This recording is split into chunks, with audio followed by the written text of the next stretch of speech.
Assalamu alaikum, урматтуу телекөрүүчүлөр. Кутмандуу кечиңиздер менен айымдар жана мырзалар.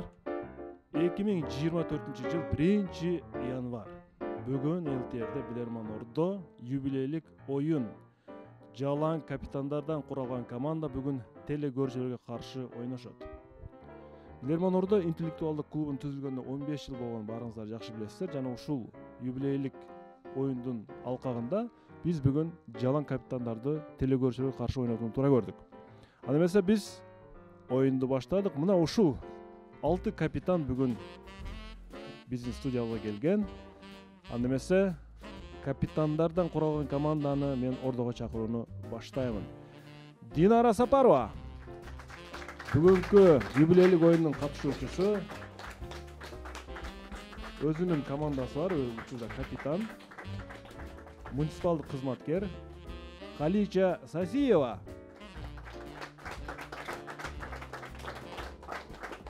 Халича педагог, капитан. Бакыт Камчыбеков. Бакыт Камчыбеков дагы өзү капитан. Бүгүн ушул курама командада ойнойт. Ибрагим Топчубаев. Капитан.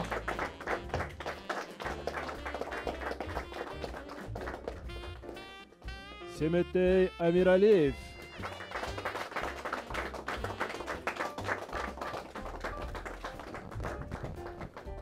Жана Сагынбек Маманов. Капитан. Бүгүнкү оюн мына ушундай курама командадан турат. Мен ойлоймун, аябай кызыктуу оюн болот алдыда.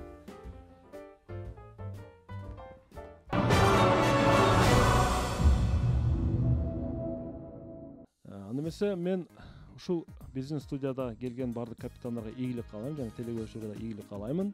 Алгач ушу капитандардын атынан бир Билерман сүйлөп койсун, бир капитан телекөрүүчүлөргө жана өздөрүнүн оюнуна ийгилик каалап, мына 2024-жыл 1-күнүндө отурабыз.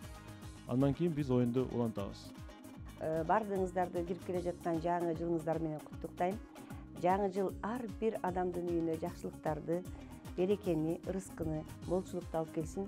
Ылайым Кыргызстаныбыз бейпилдикте, тынчтыкта жашасын. Ал эми биздин бүгүнкү оюнубузга ийгилик. Командага ийгилик жана телекөрүүчүгө ийгилик. Урматтуу телекөрүүчүлөр, урматтуу билермандар, демек бүгүнкү оюн Байге фонду коюлган оюн.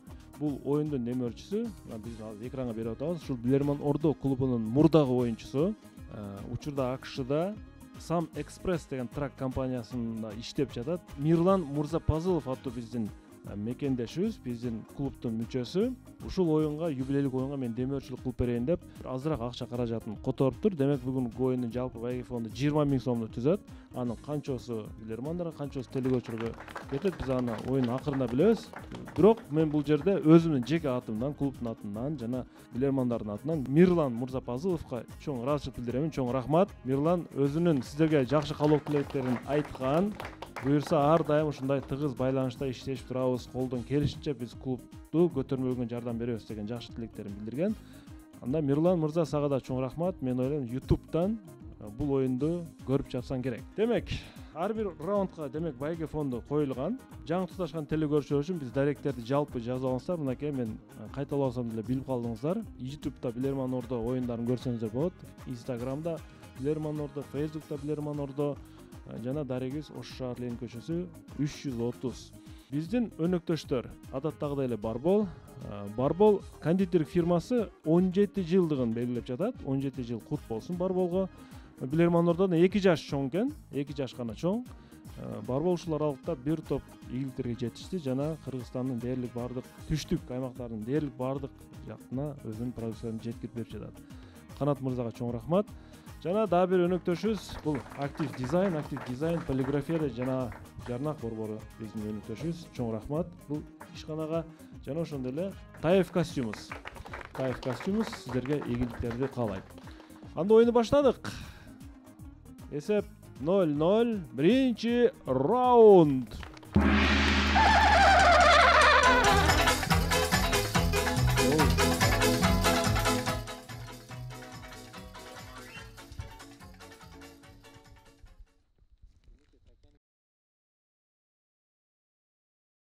Кубан Жумамединов Бишкек шаарына силерге каршы суроо берет. Биринчи суроонун багеси 1000 сом. Сагын мырза, манай кандай? Жакшыбы? Урматтуу алып баруучу, манайыбыз жакшы. Буйруса биз команда даярдандык. Буйруса жараткан колдоп турса, өзгөчө күчтүү оюн кылабыз деген ниеттебиз. Экранга көңүл бурабыз. Караңыздар. Биз доктурду көрүп атабыз. Мындай жалпак тил менен айтканда, бир врачты көрүп атабыз. Сиздердин назарыңыздарда италиялык иллюстратор Джои Гвидонинин картинкасы. Бул сүрөт аркылуу ал дарыгер үчүн эң маанилүү эмне экендигин түшүндүргүсү келген. Сүрөттө дарыгер жүрөк тушун кармап турат. Иллюстратор жүрөк тараптагы чөнтөгүнөн бир нерсени ушул картинада врачтын чөнтөгүнө бир нерсени тартып койгон. Ал атайын мозаика менен сиздерге мындай жашырылып турат да, көрсөтүлбөй. Дарыгер үчүн маанилүү бул нерсе деп билдиргиси келген бул иллюстратор эмненин же кимдин сүрөтүн тартып коюшу мүмкүн? Кетти минута. Кимдин деп атат да бул жерде? Буга жакшылыкка, адамга өмүр тартып жашасын, жүрөк, жашоо. Мен ручка деп ойлодум. Бирок Кимдин жеринен деп атпайбы? Жүрөгүн кызмат же жанагы жүрөк же сүйүү, жүрөк же сүйүүбү же. Кимдин же эмнен Акниет менен кызматы. көрсөтүп турбайбы Тагын?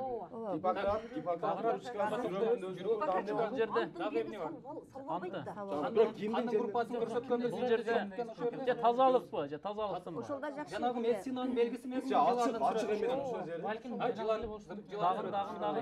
Неме группа канынын группасы жазылган неме барбы? Жакшы болуш керек да. Канынын группасы жазылган. жакшы вариант. Дагын. Канын группасы жазылган. Жүрөкчү. Бул өзү канынын немеси жазылган эмеспи? Канын группасы жазылган. Ким жооп берет? Мындай кылып бөлүшөлү. Капитандар ойноп жаткандыктан бул жерде бизде клубда 2 магистр бар. Алгачкы 3 раундту мен мисалы үчүн Сагын алып барса, модератор катары. Кийинки 3 раундту Семете алып барсын. Сагын мырза. Урматтуу алып баруучу, биринчи суроого жоопту Семете мырза жооп берет. Семете Амиралиев. Семете Манасович берет. Жүрөк тушунда эмненин сүрөтүн тартып коюшу мүмкүн бул иллюстратор. Дарыгер үчүн эң маанилүү ушул нерсе деп атат. Урматтуу алып баруучу, сиз кимдин жана эмненин деген Ооба. суроону берип Бирөөнү атасыз. айтсаң да түшүнүктүү боло берет. Кимдин же эмненин сүрөтү дедим.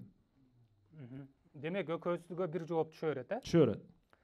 Биз ойлоп атабыз, команда менен чечиштик, Гиппократтын сүрөтү тартылса керек. Анткени дарыгерлердин баары Гиппократтын антын ичет жана ошону сактаганга аракет жасайт. Жооп кабыл алынат. Гиппократтын өзүнүн сүрөтү барбы? Барбы? Ким элестетип атат Гиппократты? Туура жооп. Дарыгер үчүн эң маанилүү, сиздерге ошол жашырылган жерин алып коюп туруп көрсөтөйүн. Бул пациенттин тынч уйкусу экен, урматтуу билемандар. Пациент тынч уктап жаткан болсо, дарыгер үчүн бул эң маанилүү. Анткени ал пациент айыгуунун жолунда.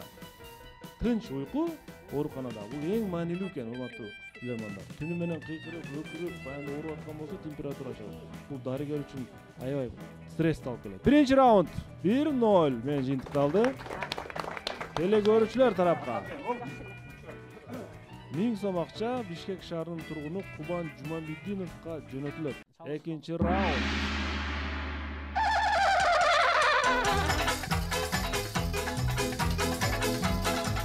Турган билермандарда кээ бирler таптуу окшойт. Анткени Семете мырза жооп берип жатканда кээ бирler баш айкагандай болду.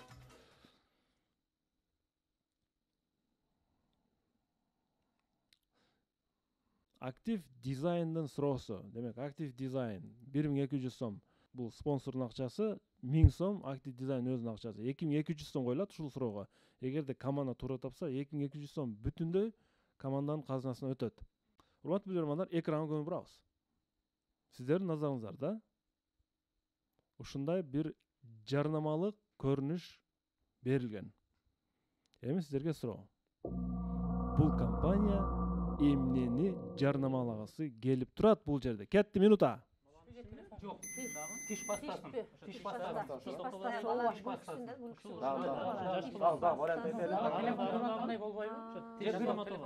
Же болбосо конфет, шириндиктер. Шириндиктер. Компьютердик оюндарды эмеспи? Компьютердик оюн бар. Жанагы жол эрежеси Жанагы сакталган деген. машина ойногон компьютердик оюндар бар. Дагы кайсы ой? Бала ушундай мындай позада кандай ойун ойнойт балдар? Жанагы ошол оюн Бул күлүп Компьютердик оюндар. Менен жакшы болот экен да. ойнойт. Бул күлүп турат. Менимче тиш дагы ошо Бастабы. жакшыбы? Тиш бастабы. Дагы будан башкачы. Бала эмне көргөндө бала күлөт ушундай. күлүп турат. Да, башка оюн. Анан мындай астына коюп алып күлүп турган Ошо тиш поза бастап баланын мен позасы. токтолдум. Тиш баста, тиш баста, тиш баста, тиш баста. Бирок жакпай атат мен. Жеңил болуп калабы? Бул эле неме бар го, анда оюндар бар го, мындай кеткен. Кандай? Доставка эмес. Жолдо турганга да Доставка лайын эмес. Ошо камера, жол коопсуздугу. Же камера рекламаланат окшойт бул жерде. Камераны рекламалоо керек. Жаш балдар дүйнө жүзүн көрөт деген бир компьютер, интернет. Сагым мырза, ким жооп берет? Кайсыл компаниянын жарнамасы эмнени көрсөтүп турат бул жерде? Эмнени көрсөткүсү келет? Мен компаниянын атын бекитип койдум, бирок бул компанияны көрсөткөндө деле сиздер мындай кыйыныраак. Негизи сүрөткө жалпы картина карап туруп сиздер тапсаңыздар болот. Демек бул компания могу нерсени чыгарат.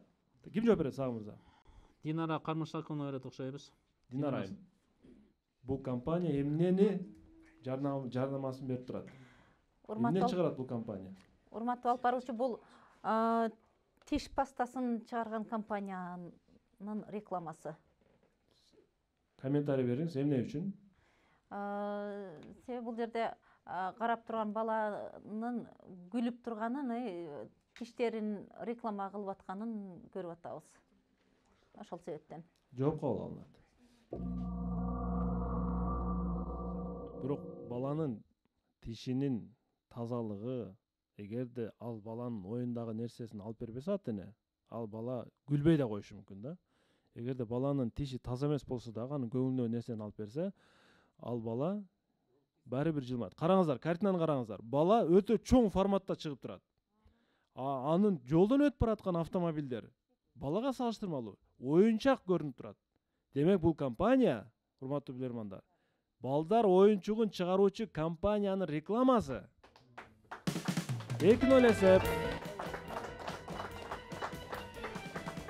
Hot Wheels деген компания бар. Кимиңиздер билесиздер, билбейсиздер, бирок бул компания балдар үчүн оюнчук машиналарды чыгарган компаниянын рекламасы. Теметей мырза. Менче талкууда бул келди талкууда. Бирок сиздер бул талкуунун вариант катары, негизи вариант катары көрбөдүңүздөр, Каличайым. 2-0.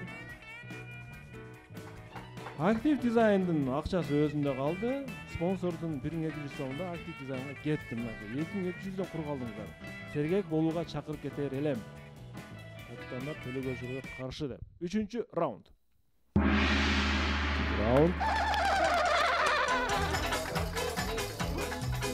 Кимден чыкты машина чыгарган жаш балдар үчүн деп? Калича сизден чыкты, бакыттан уктум. Мен кимден уккандай болдум? Каличаев. Айпери Жаныбекова Кара Балта шаарынан сиздерге каршы суроо берет. Бул суроонун байгеси суроо. 19-кылымдын башында Францияга барган орус князы Александр Куракин рестораторларды, ресторан иштеткен ишкерлер, рестораторларды жаңы система ыкмага үйрөтөт. Мурда сервис эле француз деген система менен кардарларды тейлешсе француздар, кийин ал сервис эле Руссия деген системага алмашып тейленип баштайт. 19-кылымдын башында. Демек Францияга барган орус князы Александр Куракин рестораторларды жаңы системага, жаңы маркетингке үйрөтөт. Эми сиздерге суроо. Орус князы Францияга барып, чындыгында эмнени үйрөткөн ресторан иштеткен ишкерлерге? Сервистин аты алмашып атат. Кетти минута. Сервистин аты алышы деп атат, Орус. Францияда неме болгон? дагы Франция баштап туруп Кызмат көлөмүнө Швед столун мисалы үчүн эме француздар кичинекичинеден жейт го, а бул эми көбүрөөк Россиянын аты аталмаган Жол менюнун үлгүсүн эмес да. тандап баягы жана бар же француз эмес өздөрү ушул да тандап. бир системада турган маркетинг Бар жогу бар. дагы Францияда шведский стол болгон эмес да. балким официантты да ошол мезгилде кылган эмеспи?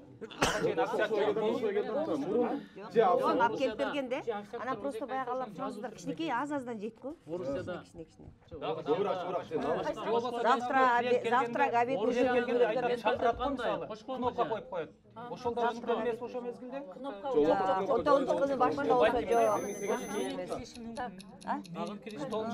Менюдан башка ага чейин болсо керек. менюга токтодук ба анда? Жаз түрүндө, ооба. Болушубуз бар, ошондо жардам алайлы.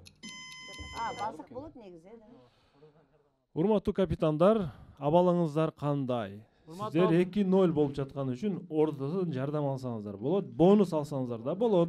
Эгерде ишеничтүү жооп болсо аны угам. Сагын мырза. Урматтуу алып баруучу, өзү бул жерде жалаң капитандар ойноп, командалар капитандар өздөрүнүн командасын ыңгайланышып калганда, ошончо эми 1-2 раундда көнүшкүчө, адаптация болгуча азыр биз ушул башка командалардан ордун алган аракет кылабыз.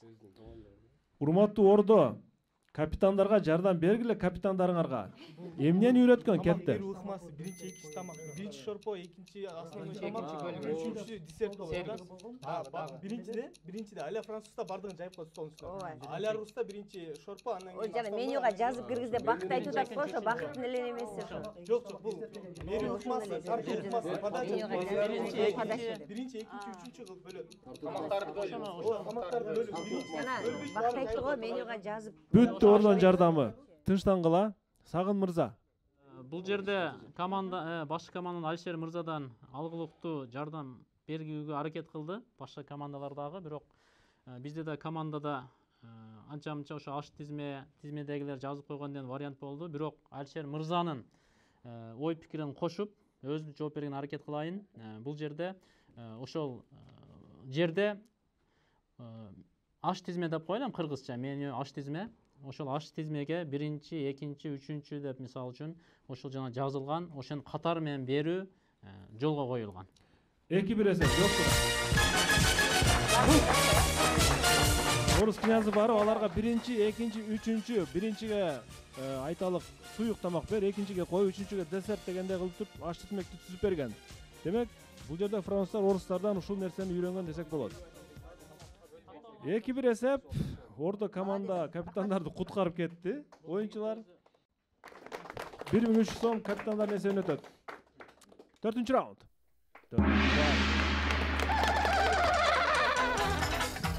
Эгерде капитандар мөөнөтүнөн мурда мен суроо берип жатканда эле бир жооп келсе, бармак көтөрүп, минутаны үнөмдүп калсаңыздар болот. Дароо токтотконго аракет кылыңыздар. Эгерде туура жооп болсо ишеничтүү. Бир мүмкүнчүлүк бул бонус бар. Ушул абалда. Бирок сактап койсо кийин алабыз. Бек Жеңишбек уулу Аксы районунан силерге каршы суроо берет. Суроо. 1901-жылы аябай популярдуу хит болгон цитатаны толуктайбыз. Элестетиңиздер, 20-кылымдын башы, Ибрагим мырза. Эгер адам кылмыш жаза мыйзамын бузса, ал сөзсүз түрмөгө түшөт. Эгер адам Кудайдын мыйзамын бузса, ал тозокко түшөт. Эми сиздерге суроо. Эгер адам физиканын мыйзамын бузса, ал кайсы мамлекетке түшөт? Мөөнөтүнөн мурда жооп даяр. Ким жооп берет? Семетей мырза. Урматтуу алып баруучу, капитандык кезекте өзүмө келип туруп, өзүм жооп бергенге аракет кылып көрөйүн. Эгерде адам физиканын мыйзамын буза турган болсо, анда ал Швецияга барат, анткени ал жакта Нобель сыйлыгын алат. 2-2. Туура. Швеция бар, анткени Нобель сыйлыгы Швецияда берилген. 2-2 команда 1 мүнөттө бүтүндөй үнөмдөп калды. Азыр Семетей мырза 5-чи раунд. 1500 сом команданын үнөмүндө өттү азыр. Ошондо 2800 сом команданын фондунда турат азыр. 5-чи раундда суроого 1800 сом коюлат. Бүгүн жалпы байге фонд 20 000 сом түзөт. Тагы 21 000 сом.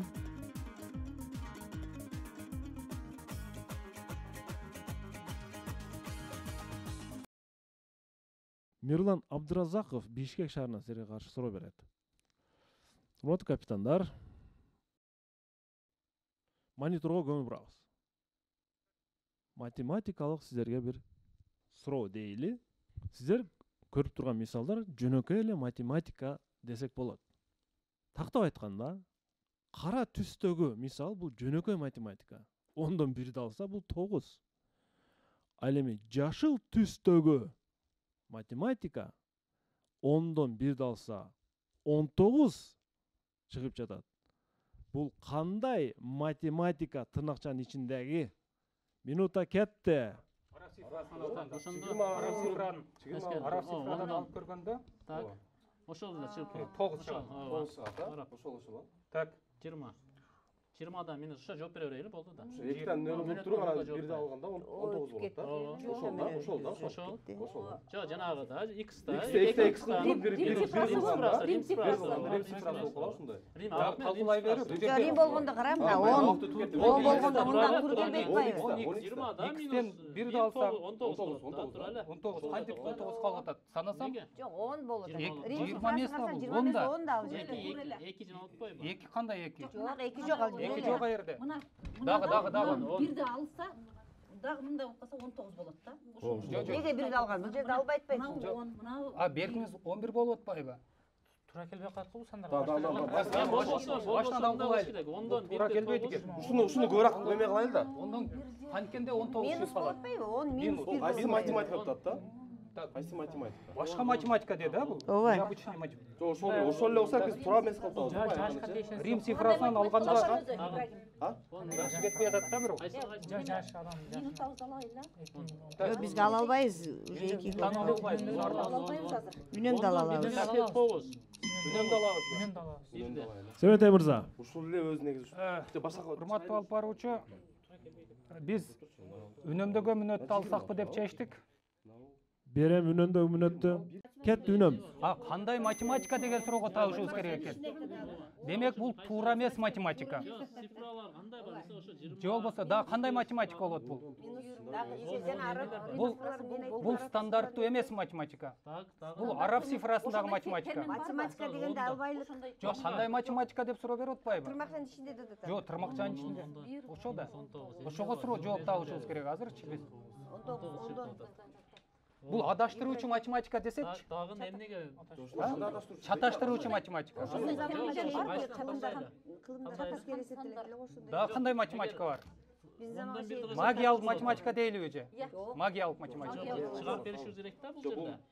Так, 2. Фактически суроо болуп атат. бул таң калыштуу математика десечи? Чыгарышыбыз. Таң калыштуу математика. Кайсыда? Таң калыштуу математика.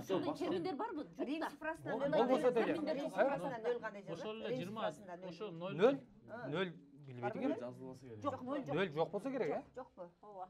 Кайсыга жооп? 19. Арас цифрасы кандай эле? Араб Арас цифрасы. Кандай? Эстегеле. Кап, эстей алып. Арас цифрасын эстейли, ошону эстейли. Дагы. 3 жана булабы? Дагы. Араб эле цифрасы. Үнөмдөгү минута бүттү. Семетей. Ким жооп берет? Урматтуу алып баруучу Бакыт мырза аракет кылды. Багыт Камчыбеков. Команданын ою боюнча бул араб цифралары деп жооп беребиз. Ошондо албай атам да. араб цифрасы болгондо 10дон 1 алса 19 арабтарда. Ошондой жатышат. Команда менен келишип ушул жоопту берет. Жооп кабыл алынат. Медалдардын тарыхын сурабай турайын сизден. Урматтуу капитандар, караңыздар. 10дон 1 алса 9. Бул математикадагы эреже. 10дон 1 алса 19. Эмне үчүн жашыл менен жазылып турат? Бул урматтуу билермандар. Кайрымдуулук математикасы. Соопчулук математикасы, урматтуу билермандар. Эмне үчүн? Эгерде 10 алмаң болсо, анын бирөөсүн соопчулук үчүн, кайрымдуулук үчүн садака кылсаң, жараткан Кудай Таала сага аны 10 эсе кайтарып берет деген түшүнүк бар бизде. Бул ошонун натыйжасында 10 алмадан 1 алманы кемитсең, ал 19 алма болуп сага кайтат деген сөз. Кайрымдуулук математикасы бул. Урматтуу билермандар, кайрымдуулук математикасы жашыл болуп бекеринен сиздерге бербеген экен муну телекөрүүчүч. бул эч кандай математикага туура келбейт, бирок бул кайрымдуулук математикасы болчу, урматтуу көрөрмандар. 3-2. Телекөрүүчү Мирлан Абдыразаков 1800 сом акчаны утуп алды азыр ушул суроосу менен. Оюн улантылат. 6-чы раунд.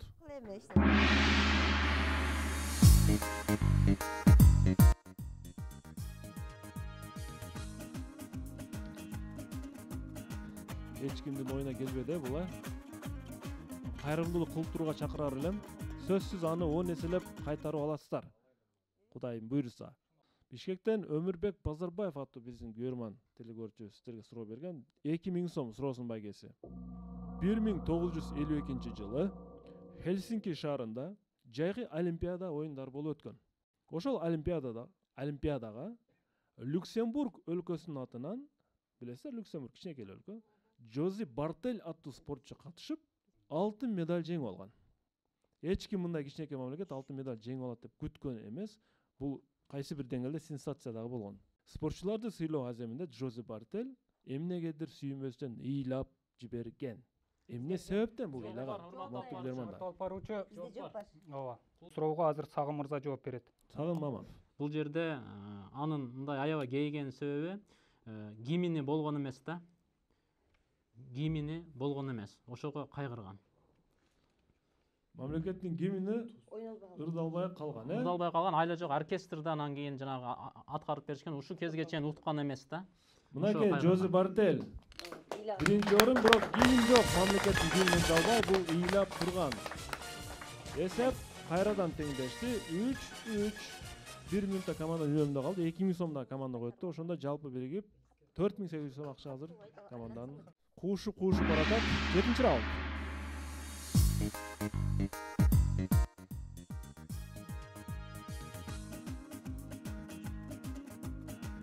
Блиц раунд.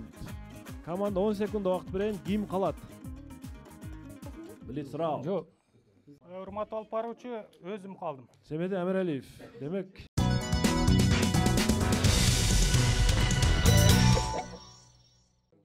Семете мырза. Угатам, урматтуу алып баруучу. Даярсызбы? Даярбыз. Биринчи суроо сизге каршы, тагыраак сизге каршы Шамирбек уулу Ыкыласбек суроо берет. Өзгөн районунан. Эсиңиздерде болсо, биздин көрөрманыбыз бар эле Шамирбек Чаров деген. Бул ар дайым бизге активдүү суроолор берчү. Ошонун уулу Ыкыласбек бизге суроо берип жатат. Өзү Москвада иштейт экен. Мониторго буруңуз, Семете мырза. Россияда КНБ же болбосо красное и белое деген дүкөндөр тармагынын супермаркеттери бар. Өзүнчө сет да, аябай көп. Ошол супермаркеттердин жанында мына ушундай урналар орнотулган, Семете мырза. Урна көрүп турасыз, бул эмненин урнасы? Таштан таштоочу урна, мисалы үчүн, Сүрөттү караңыз. Сүрөттө айталык бир кыз жана бул жакта бекитилген жерде кандайдыр бир жаныбар турат. Бул кандайдыр бир керектөөчүлөргө мындай бир эскертүүчү сүрөт десек да болот да. Сизге суроо. Кайсы жаныбардын сүрөтү бекитилген бул урнада? 20 секундда кетти.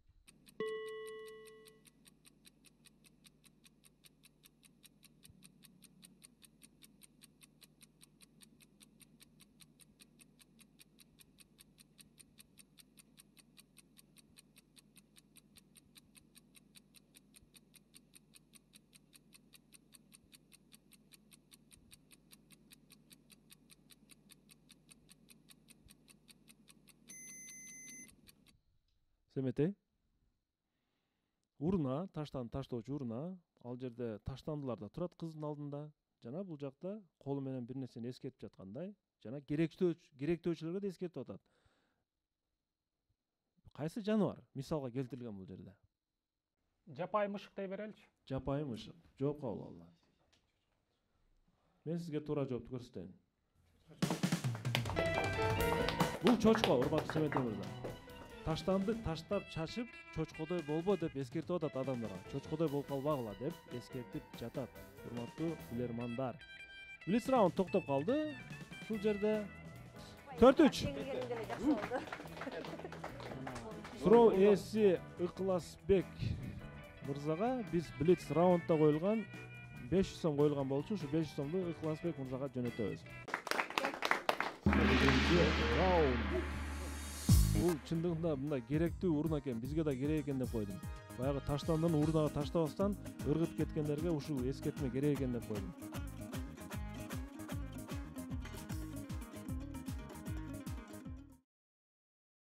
Нурзат Мусаланова Талас облусунан силерге каршы суроо берет. Нурзат Мусаланова капитандардын оюнун ойнойт десем аябай мындай сүйүндү. Капитандардын оюнуна мен анда суроо берейин деди. Баарыңыздарга ийгилик каалады. Урматтуу билермандар, мен фобия боюнча суроо берейин дедим дейт. Фобиялар, коркуулар, Цебофобия бул тамактангандан коркуу. Карнофобия бул эт жегенден коркуу. Эми караңыздар. Магейракофобия бул эмнеден коркуу. Мен аял заты болсом да, бул фобия менен айрым учурларда мындай ооруйм, корком дейт. Демек менде дагы бар ушул дейт. Кандай фобия анда бул? Минута кетти. Аял заты болсом да дейт. Төрөдөн эмеспи? Жок. Адашып атасыз. Тамак бышырганда Негизинен эркектерге тиешелүү фобия экен. Бирок мен аял болсом дагы тамак бышыруудан коркуу. Бул айтып атпайбы? тамак бышыруудан Тамакка байланыштуу болот. Биринчи тамакты Эт деп атат. Тамак жасаган Тамактануудан. Эт жегенден коркот. Үчүнчүсү Ичимдик ичүүдөнбү? Ичимдик ичүүдөн же болбосо. эркектер коркпой ичет да, бул магерофобия. Эркектердеги кердешүүчү фобия булчу. Тамак жасоо. Бир вариант да, башка вариантка да токтойлуп, бир эле вариант байланыштуу. Тамак жасоо болот да. Жегенден дагы. Же мындай От жагуудан Даярдоо, эмеспи? от жагуу. тагын же маг деген бул эми баягы көз ачык маг деген. Дагы жегендерге ыктабайлыбы? Сен да айттыңар. Эмнени жегендер? Тойо жегенден коркуу эмеспи? Мисалы, тойо жегенден коркуу. Семете мырза, ким жооп берет? Ибрагим мырза. Ибрагим. биздин команданын оюнча кыска жооп берейин. Бул тамак бышыруу. Себеби аял болуп туруп дейт, кээде мен да корком дейт. Аял киши көбүрөөк бышырат тамакты. Анан ошого тамак бышыруу деп билдик. Себеби тамакка кетти да, башында тамак эттен деди. Түшүнүктүү. Ошол. Жооп кабыл алынат. Сиз үйлөнгөнсүз да, Ибрагим? Менби? Жок, бойдокмун да. Бойдоксузбу? Кайсы тамактар жасай аласыз сиз өзүңүз? Мен өзү повармын да. Өзүңүз поварсызбы? Россияда повар иштегем. Башка мамлекетте повар иштегем, ошон үчүн. Кээде сизде ушундай фобия болчу беле, эгерде бул ушундай фобия деп аталса? Мындай тамак жасагандан коркуп, мындай кандай болуп калар экен деп.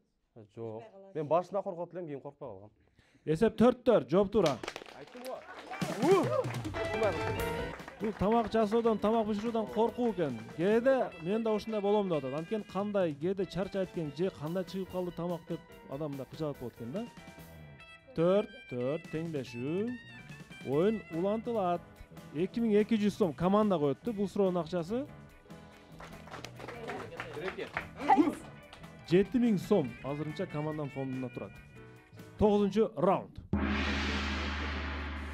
9-раунд. Каличайым, угуп атасызбы? Калича. Сизде ушул фобия барбы? Кээде ушинтип баягы тамак Жок, мындай коркпой эле жасай бересизби? коркпойм. Динара, сиздечи?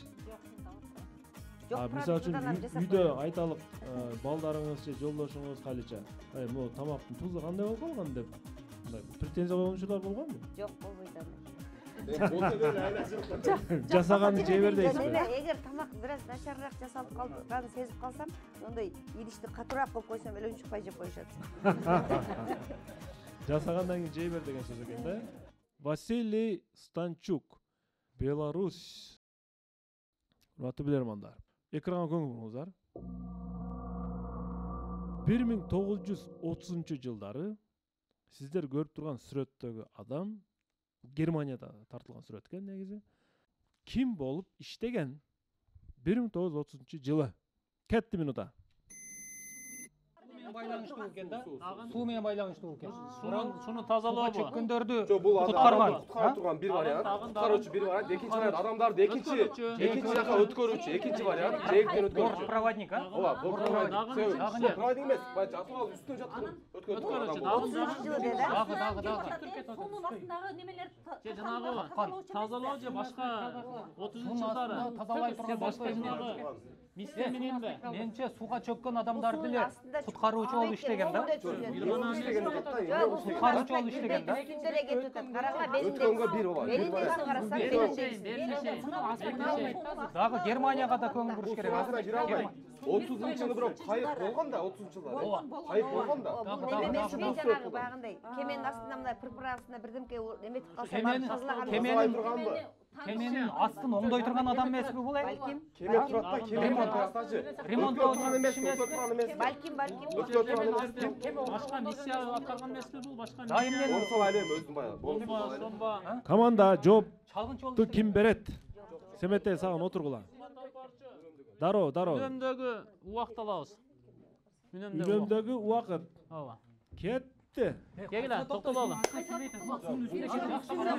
Өткөрүчү эмес, кайык бар экен, кайык бар экен. полиция кызматкериге да окшоп кетти. Бул жерде шапкасын көрдүңөрбү? дагы Куткаруучу. полициялар жо башка Кемелердин кеме чегерага катышкан өкүл эмеспи? кеме кызматкери кеме кызматкери Ошолдо ошо чегара кайсы жерде босот, кайсы жерде барыш керек. жарышта мисалы кеме жарышта ошолорду калсы кызматчы эмес. Дагын балким бул жерде Светофор эмес, кемелер бияка. ошол жана диспетчер да, диспетчер катары.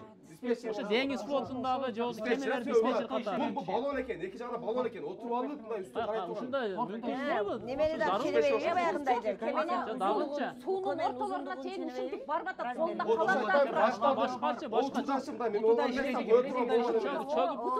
чөгүп кеткендер. Куткаруучуга токтой берели. аяга эки колу бош эмес кайсы жери менен куткарат Отургула. Бонус үнөм бүттү. Ким жооп берет? Бул эмне жумуш кылган? Ким бул? Сагын, тез. Урмат алпарчы Ибрагим мырза жооп берет. Ибрагим. Алпарчу кыска жооп берейин. Бул биз оюнча диспетчер ошол немелерди, кайыктарды мындай неме кылып ортого чыгып неме кылып турган. Диспетчер. Ооба. Жооп кабыл алынат. 2 минутадан кийинки жооп. Диспетчер. Өтө көп варианттар айтылды. Бул диспетчер эмес. Бул куткаруучу болчу, урматтуу билермандар. Куткаруучу. Аябай көп айтылган вариантты айтпай койдуңар силер. Акырына келип диспетчер деп койдуңар. Куткаруучу 30-жылдар. 5-4 эсеп. 5-4. Бүгүн бизде деле бар, бирок мындай эмес, алар башка бир шаймандар менен жүрөт. Бул ошол кесиптеги ушундай экен, чөкпөйт, мисалы үчүн колунда эки калага менен жүрөт. 5-4 эсеп. Так, 2500 сом суроо ээси Василий Станчукка жөнөтүлөт, Белоруссия. Улам каталдашып баратат. 10-чу раунд. 10-чу раунд. Алайын ичи. күчтүү суроолор го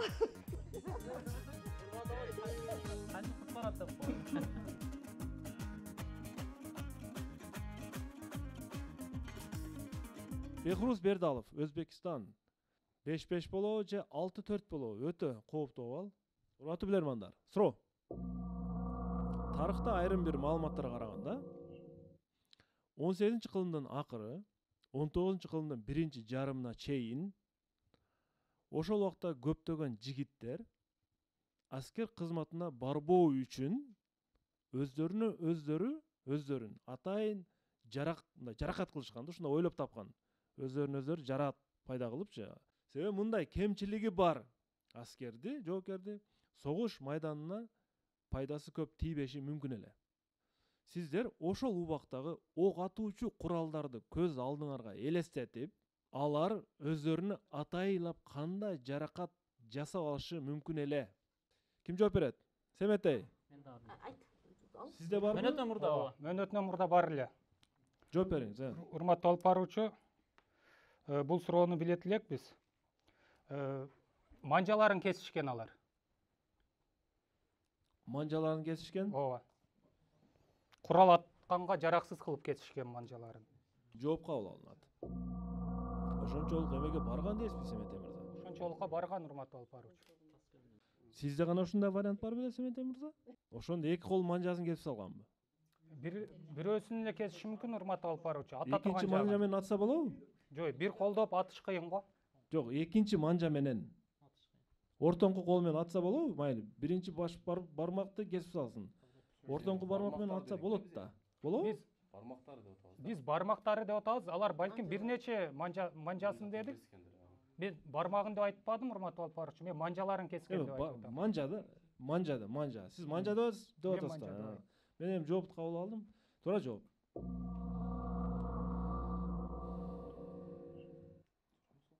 Ал кездеги жигиттер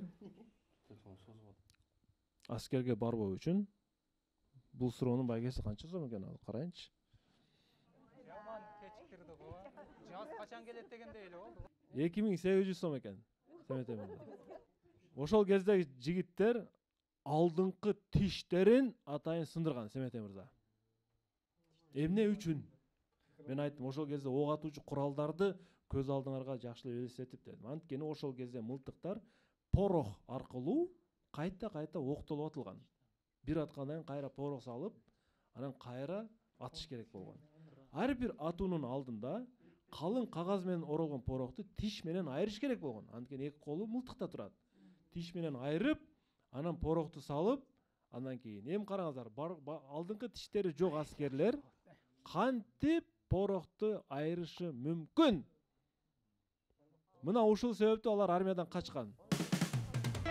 6-4 эсебинде. Урматтуу телекөрүүчүлөр, урматтуу көрөрмандар,